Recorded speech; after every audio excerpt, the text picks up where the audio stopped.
Google మరియు HCL భాగస్వామ్యంతో future university అందిస్తున్న ఈ అద్భుత కోర్స్ కేవలం 180 మందికి మాత్రమే లభించే అరుదైన అవకాశం. నమస్తే, welcome to I dream social spotlight with కవిత.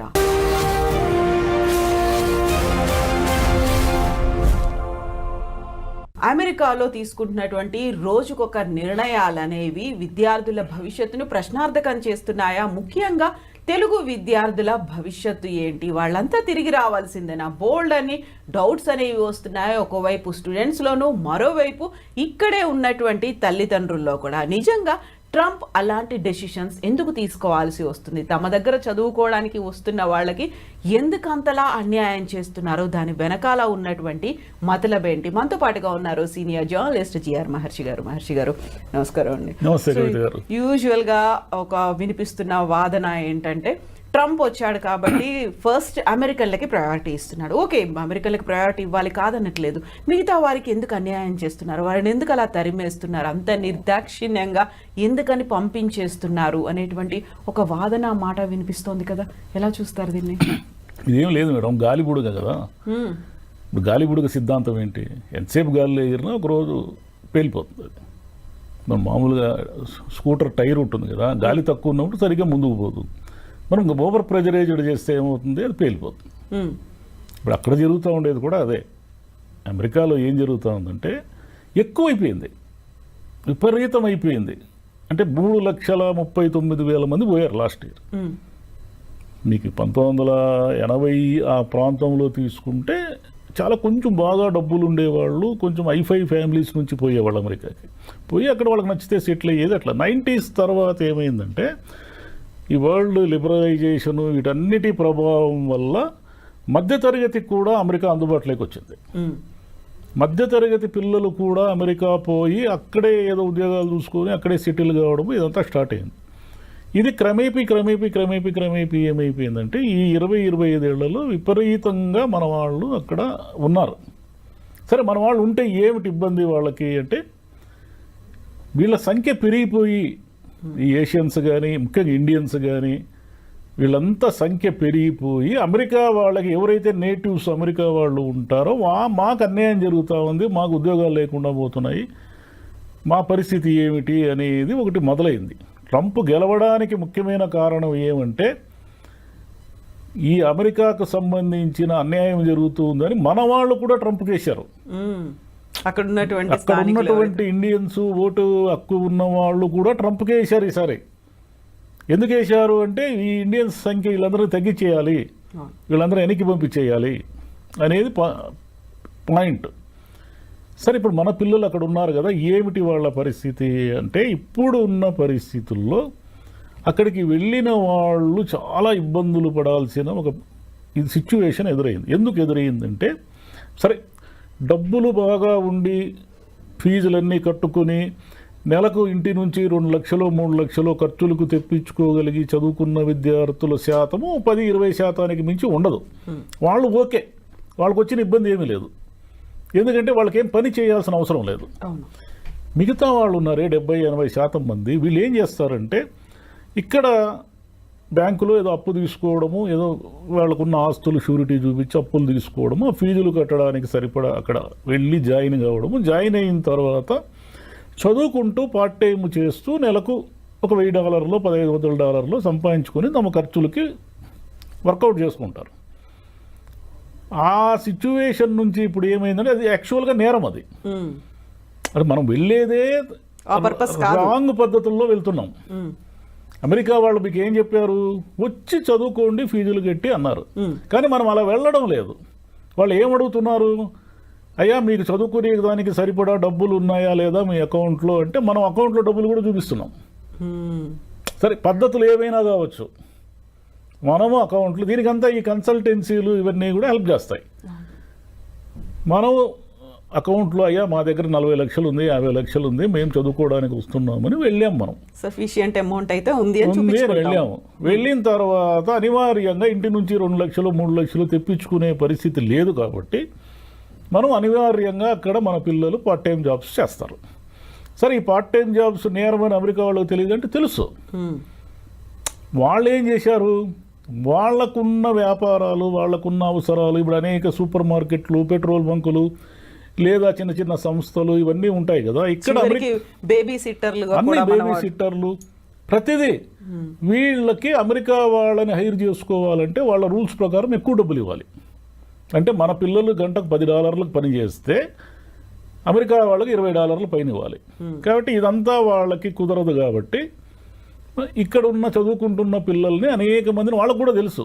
ఇప్పుడు ఒక సూపర్ మార్కెట్ ఉంది, జాబ్ ఇచ్చాడు అనుకోండి, మన తెలుగు పిల్లలకు, ఇంకా ఏదో ఒక విదేశీ విద్యార్థులకు జాబ్ ఇచ్చాడు అనుకోండి, మరి తెలియక కాదు అది క్రైమ్ అని తెలుసు. తెలిసి కూడా ఏమిటంటే వాడికి రోజుకి సగం డబ్బులు మిగులుతాయి. ఈ పిల్లవాడు ఏమిటంటే గట్టిగా బాగా పనిచేస్తాడు. ఎందుకంటే అక్కడ పోయి జీవించాలి కాబట్టి మన పిల్లలు చాలా డిసిప్లిన్గా పనిచేస్తారు. పని చేసి అక్కడ డబ్బులు తీసుకుంటారు. ఈ అమెరికాకు సంబంధించిన గవర్నమెంట్ అఫీషియల్స్ ఉంటారు కదా, దీనికి ఎవరో ఒకరు, వాళ్ళకు తెలియదు అంటే వాళ్ళకు తెలుసు. ఇంతకాలం వాళ్ళు ఏం చేశారంటే చూసి చూడనట్టు ఉన్నారు. ఇప్పుడు ట్రంప్ వచ్చి ఏం చేశాడంటే నువ్వు చదువుకోవడానికి వచ్చావు కాబట్టి చదువుకో అంటున్నాడు. ఇప్పుడు ఏం చేయాలా? అప్పులు చేసి వెళ్ళారు. అప్పులు చేసి వెళ్ళారు. ఇంటి నుంచి 2 లక్షలు 3 లక్షలు తెప్పించుకునే పరిస్థితి లేదు. వెనక్కి వస్తే ఈ అప్పులు కూడా తీర్చాలి. ముందుకు పోవడానికేమో వాడు ఎప్పుడైనా మనల్ని పట్టుకొని వెనక్కి పంపించేస్తాడు. ఉద్యోగాలు ఇచ్చేవాళ్ళు కూడా భయపడుతున్నారు. దీనికి తోడు చదువు అయిపోయిన తర్వాత అది ఓపీటీ ఉంటుంది కదా, ఆప్షనల్ ప్రాక్టికల్ ట్రైనింగ్ అని, అది కూడా క్యాన్సిల్ చేసేస్తాము అది అనే మూడ్లో. అది ఎందుకంటే స్కిల్స్ డెవలప్ చేసుకోవడానికి మీకు కొంత టైం ఇస్తారు. ఈ టైంలో మన పిల్లలు ఉద్యోగాలు ఎత్తుక్కోవడము, H1B కోసం ట్రై చేయడం, ఇలా ఏదో చేస్తూ ఉంటారు. ఇదంతా ఏమైపోయిందంటే అమెరికా వెంట మనం పరుగులు తీసి ఓవర్ క్రౌడెడ్ అయిపోయింది. ఈ ఓవర్ క్రౌడెడ్ వల్ల వెళ్ళిన వాళ్ళు ఇబ్బందులు పడుతున్నారు. వెళ్ళిన వాళ్ళు ఏమి ఇబ్బందులు పడుతున్నారు? ఇంత అంటే పని చేస్తున్నప్పుడు ఇబ్బందులు పడ్డారు. మీకు రోజుకి 7 గంటలు 8 గంటలు పని చేసి మళ్ళీ కాలేజీకి వెళ్ళి చదువుకోవడం, ఇదంతా కూడా స్ట్రెయిన్ కదా. దానికి తోడు ఏం చేస్తున్నారంటే డబ్బులు ఎక్కువ వస్తాయని రిస్కీ ప్లేసుల్లో పనిచేస్తున్నారు. రిస్కీ ప్లేసులు అంటే ఒక డౌన్ టౌన్ ఏరియానో, లేదంటే ఒక డ్రగ్ ఎక్కువగా ఉన్నటువంటి ఏరియానో, గన్ కల్చర్ ఉన్న ఏరియానో ఉంటుందనుకోండి. అక్కడ ఆ సూపర్ మార్కెట్, పెట్రోల్ బంకులు ఏవో ఉంటాయి, అక్కడ పని చేయడానికి ఎక్కువ డబ్బులు ఇస్తారు. మామూలుగా ఇచ్చే డబ్బుల కంటే అక్కడ రిస్క్ ఉంది కాబట్టి ఎవరు రారు కదా, ఎక్కువ డబ్బులు ఇస్తారు. ఎక్కువ డబ్బులు ఇస్తే మన వాళ్ళు పోయి పని చేస్తున్నారు. అటు చనిపోయిన వాళ్ళు చాలామంది ఉన్నారు. ఈ గన్ కల్చర్లో చనిపోయిన పిల్లలు ఉన్నారు. వీళ్ళంతా ఏమైపోయిందంటే చదువు అయిపోయిన తర్వాత ఉద్యోగాలు కావాలి కదా, ఆల్రెడీ ఆడ సెటిల్ అయ్యి ఉద్యోగాలు చేస్తున్న వాళ్ళు ఉంటారు. ఏది మన ఇండియన్స్ కానీ తెలుగు వాళ్ళు కానీ ఎవరైనా కానీ, వీళ్ళు వాళ్ళకి పోటీగా వెళతారు. అంటే వాడికి ఒక $6,000 వస్తూ ఉందనుకోండి నెలకు. ఈ $6,000 వాడు చేసే పని వీడు 3,000కే చేస్తానంటాడు. అక్కడ వాడికి ఉపాధి కూడా దెబ్బపడుతుంది. వాడి ఉపాధి పోతా ఉంది. వాడి ఉపాధి పోతే వాడికి ఇంకా డేంజరు. ఎందుకు డేంజర్ అంటారా? వీళ్ళు ఏం చేస్తారంటే ఉద్యోగం వచ్చిన వెంటనే ఒక ఇల్లు కొనుక్కుంటారు. ఎందుకు ఇల్లు కొనుక్కుంటారంటే అక్కడ వీళ్ళు కట్టే రెంటు, వీళ్ళు కట్టే EMI 2 ఈక్వల్గా ఉంటాయి. పెద్దగా వడ్డీ రేట్లు బీభత్సంగా ఏమి ఉండవు. దానికి తోడు మీరు కట్టే డౌన్ పేమెంట్ కూడా అబ్నార్మల్ ఏమి ఉండదు. మీరు కట్టుకోగలిగిన స్థాయిలో ఉంటుంది. అంటే ఒక $5,000 $10,000 ఎంతో మీరు కొనే ఇంటి స్థాయిని బట్టి ఉంటుంది. ఈ EMI ఎలాగో మనం రెంట్ ఎవడికోడికి పే చేయాలి కాబట్టి మన ఇంటినే మనం ఓన్ చేసుకుందామని వాళ్ళు కమిట్మెంట్స్ పెంచుకుంటారు. వాడికి ఒక $6,000 జీతం వస్తుంది అనుకోండి, వాడు కమిట్మెంట్స్ పెంచుకొని ఏం చేస్తాడంటే వాడికి వచ్చే దాంట్లో $3,000 EMIలు కట్టుకోవడానికి పెట్టుకుంటాడు. ఇప్పుడు వీడు పోటీకి వస్తే వాడు $3,000 వాడు పని చేయలేడు. $3,000 పని చేస్తే వాడు ఏం చేయగలుగుతాడు? అప్పులు కూడా తీర్చుకోలేడు. పోనీ ఆ ఇంటిని అమ్మేద్దామంటే అది కుదరదు. ఎందుకు కుదరదంటే ఆడ ఫస్ట్ హ్యాండిల్ ఇండ్లే అనేకం ఉంటాయి. ఈ సెకండ్ హ్యాండిల్ ఇంటిని ఎవడు కొంటాడు? ఎవడు కొనడు. కొన్నా మీరు పెట్టిన పెట్టుబడికి మొత్తం నష్టపోవాల్సి ఉంటుంది.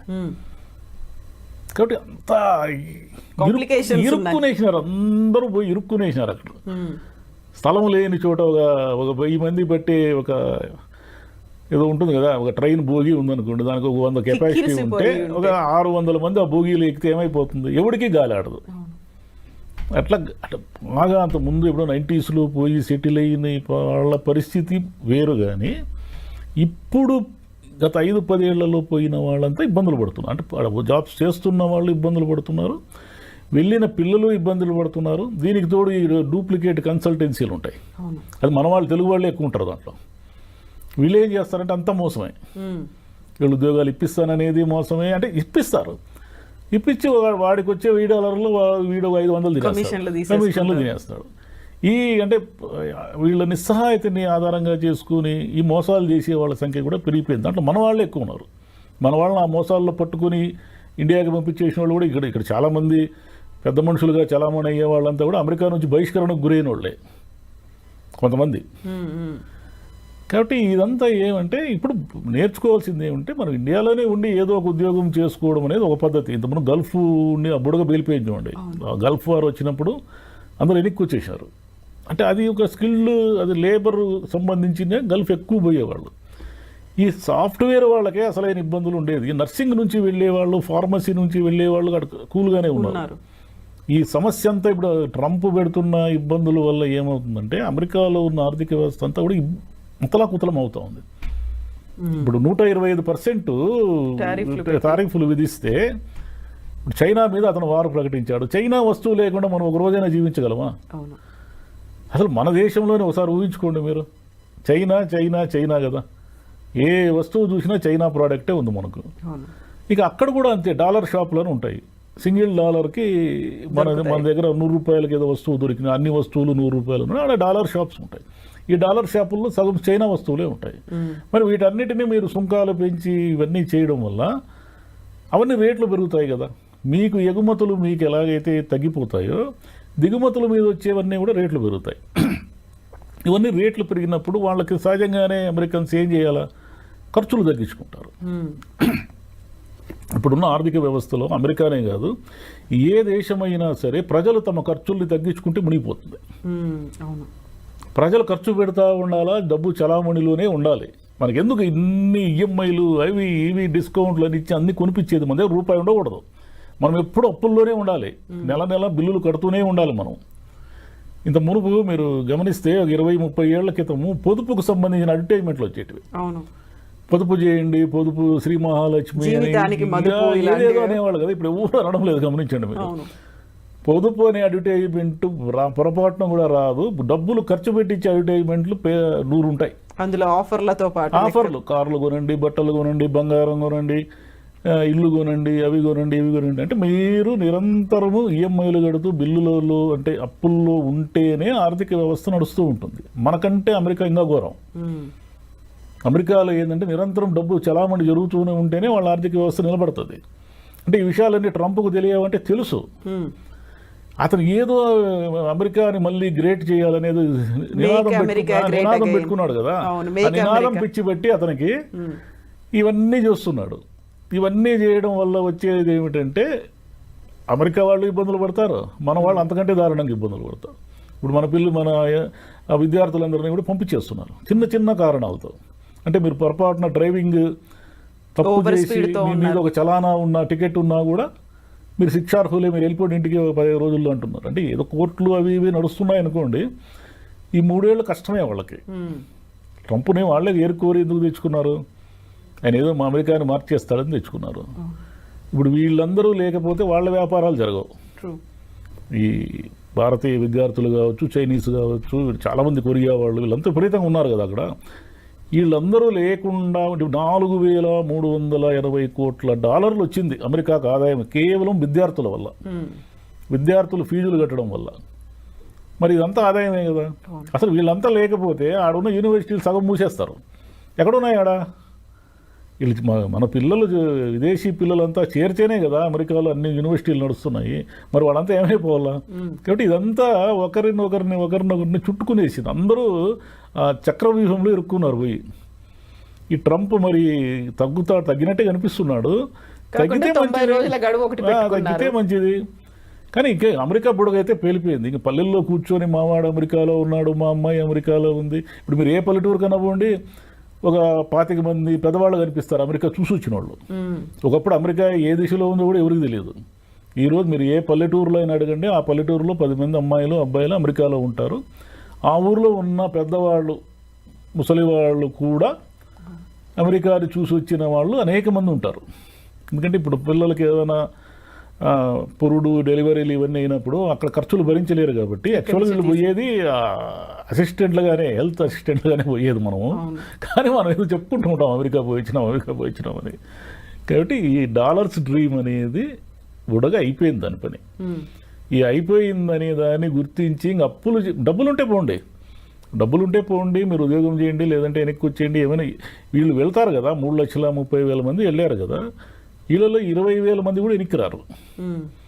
3,30,000, 3,15,000 మంది ఆడే ఉండాలనుకుంటారు. ఎక్కడుంది ఆడ స్పేస్? మీకు ఎక్కడుంది జాబ్స్? ఎక్కడున్నాయి? లేదు కాబట్టి అది మీరు వెనక్కి రాలేరు. ఎందుకు రాలేరంటే ఇక్కడ ఉన్న కమిట్మెంట్స్ కోసం వెనక్కి రాలేరు. పైగా అక్కడ అలవాటు పడితే కూడా కష్టమే. ఎందుకంటే మీకు సివిక్ కమ్యూనిటీస్ కానీ, ఈ ట్రాఫిక్ కానీ, ఇదంతా ఒక సిస్టమ్ ఉంటుంది కదా, మనకు సిస్టమ్ ఉండదు ఇక్కడ. కాబట్టి ఆడ డ్రైవ్ చేసేవాడు ఈ డ్రైవ్ కూడా చేయలేడు, ఈ ట్రాఫిక్ తట్టుకోలేడు వాడు. ఏదో న్యూయార్క్ లాంటి నగరాలు మినహాయిస్తే మిగతా ఊర్లు ఎక్కడా కూడా పెద్ద ట్రాఫిక్ ఇవన్నీ ఏమి ఉండవు కదా. కాబట్టి అక్కడున్న సౌకర్యాలకు అలవాటు పడి అమెరికా వదిలి రావాలనిపించదు. అక్కడ ఉండాలంటేనేమో ఈ నిరంతరం స్ట్రగులు, చాలా ఇబ్బంది, అంటే ఏమంటారు, స్ట్రెస్ గురవుతున్నారు పిల్లలంతా కూడా. కాబట్టి ఇక మీద డబ్బులు ఉండేవాళ్ళు పోండి. ఇంటికాడ 40 లక్షలు 50 లక్షలు అప్పులు చేసిపోతే మాత్రం ప్రమాదాన్ని కోరి తెచ్చుకున్నట్టే. వీళ్ళు పోయి వాళ్ళకు కూడా ప్రమాదం చేస్తున్నారు. ఆల్రెడీ ఆడ ఉండి ఉద్యోగాలు చేస్తుంటారే, వాళ్ళు కూడా ఇబ్బందులు పాలైపోతున్నారు. వీడు అంటే వీడు ఒకడే కదా, వీడు బతకాలి కాబట్టి వీడు ఏం చేస్తాడు, 6,000 రూపాయల డాలర్ల జీతాన్ని 3,000కే చేస్తాడు. వీడికి సర్వైవల్ కాబట్టి. వాడేమో ఆల్రెడీ కమిట్మెంట్స్కి ఫిక్స్ అయిపోయి ఈ జీతం నాకు వస్తుందేమో అని భ్రమలో ఉంటాడు. వాడికి ఆ జీతం పోయిందంటే ఆ కమిట్మెంట్స్ అని వాడెప్పుడు తీర్చుకుంటాడు. అంటే వాళ్ళు అందరూ ఈ సర్కిల్లో ఇరుక్కునేశారు. దీని ఇది కూడా అదనంగా ట్రంప్ వచ్చాడు. ఆల్రెడీ బ్యాడ్ వెదర్ స్టార్ట్ అయింది, ట్రంప్ వచ్చి అదనంగా వచ్చి రిసెషన్, ఈ సుంకాలు, ఈ గోలంతా పెట్టి తెచ్చిపెట్టేశాడు. కాబట్టి ఇంకా అమెరికా అనేది డ్రీమ్ కాదు, అమెరికా అనేది ఒక రకమైన పీడకల. ఇంకా పోతే లేదు మేము పోతాము అమెరికాలోనే, ఏమైనా సరే డాలర్లు తెచ్చుకుంటాము అని అనుకుంటే 10 మందిలో ఒకడు కూడా సక్సెస్ అయ్యే పరిస్థితి లేదు ఇప్పుడు అట్ ప్రజెంట్. వేరే సాఫ్ట్వేర్ కాకుండా వేరే విభాగాల్లో పోయిన వాళ్ళు ఓకే, కానీ వాళ్ళు లేరు కదా ఎక్కువ. ఈ నర్సింగ్లోనూ అంతా ఈ సాఫ్ట్వేర్లోనే నడుస్తూ ఉంది అంత చుట్టూ. సో ఎందుకు వెళ్తున్నారు, ఎలా వెళ్తున్నారు చూసుకోవాలి, ఒక సక్రమమైన పద్ధతి. అందులో వాళ్ళు అమెరికన్లు ట్రంప్ ఏం ఆంక్షలు ఎందుకోసం పెట్టారనేది కూడా మనం అర్థం చేసుకొని ఆలోచన చేయాల్సిన అవసరం ఉంది. ఏం ఆలోచన చేయరు. ప్రతి వాళ్ళకి డాలర్లు సంపాదించాలని కోరుకున్నప్పుడు ఎందుకు ఆలోచిస్తారు? మనం సక్సెస్ అయ్యి వస్తామేమో మనకు తెలియదు కదా. ఇదే ఉంటుంది. అంటే గవర్నమెంట్ విధించే, అంటే ప్రభుత్వాలు మారినప్పుడు ఇలాంటి ఉపద్రవాలు వస్తాయి. వీటికి తట్టుకొని నిలబడే వాళ్ళు ఉంటారు, నిలబడలేని వాళ్ళు వెనక్కి రావాల్సింది. వాళ్ళు బలవంతంగానే పంపిస్తారు, మనం సర్వైవ్ కాకుండా వెనక్కి వస్తాము. ఆ ట్రాన్సిషన్ పీరియడ్ని అర్థం చేసుకోగలిగితే బెటర్, లేకపోతే ఇంకా కష్టాలే. ఇక్కడ తల్లిదండ్రులకు కూడా కష్టాలే. అవును, పాపం వీళ్ళు ఏవో ఉన్న ఆస్తులు అవి ఇవి తాకట్టు పెట్టి పంపిస్తారు కదా. వాళ్ళకేమో ఇంటికి పోతే ఖాళీ చేతులతో ఇంటికి పోతే అమ్మా నాన్న ఏమనుకుంటారని, వీళ్ళేమో మా పిల్లలు అమెరికాలో ఉన్నారని ఇక్కడ అది ఏమంటారు, అది ఆనందంగా చెప్పుకొని తిరుగుతూ ఉంటారు. అమెరికా నుంచి వాడు ఖాళీ చేతులతో వచ్చాడంటే వీళ్ళు షాక్ అయిపోతారు.